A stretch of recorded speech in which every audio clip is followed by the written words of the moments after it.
எல்லாருக்கும் ஒரு காலத்துல வீடு, காடி, பிள்ளைங்க, ஹஸ்பண்ட், ஒய்ஃப், ஏன் பெரிய பணக்காரங்களா கூட இருந்திருக்கலாம். ஆனா இவங்களுக்கு கடைசியா நிரந்தரமான இடம் எது பாத்தீங்களா?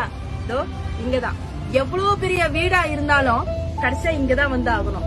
எவ்வளவு பெரிய காடி பாய்ச்சாலும் கடைசியா இங்கதான் வந்து ஆகணும். எவ்வளவு பெரிய உலகாளிகையா இருந்தாலும் இந்த உடம்பு இந்த மண்ணில் இருக்கிற புழுதான் சாப்பிட போகுது. எவ்வளவு பெரிய தலைக்கடை புடிச்சவங்களா இருந்தாலும் இந்த இடத்துக்கு தலை குனிஞ்சுதான் ஆகணும். இவ்வளவுதான் வாழ்க்கை. பிறப்புக்கும் இறப்புக்கும் நடுவுல இருக்கிற இந்த வாழ்க்கையில அப்பப்பா எவ்வளவு பொறாம போட்டி. ஒருத்தவங்க நல்லா இருந்தா வயிற்றுல ஏதாச்சும் பண்ணிரணும், அவங்கள அசிங்கப்படுத்திடணும், அவமானப்படுத்திடணும், ஒருத்தவங்களோட குடிய கெடுத்துடணும்.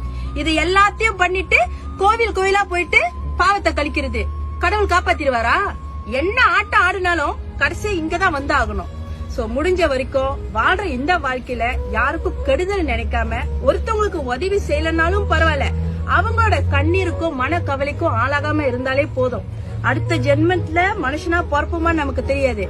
இப்ப இந்த ஜென்மத்துல மனுஷனா இருக்கிற வரைக்கும் கொஞ்சம் மனிதாபிமானத்தோட இருந்துட்டு போயிருவோமே. என்ன நான் சொல்றது?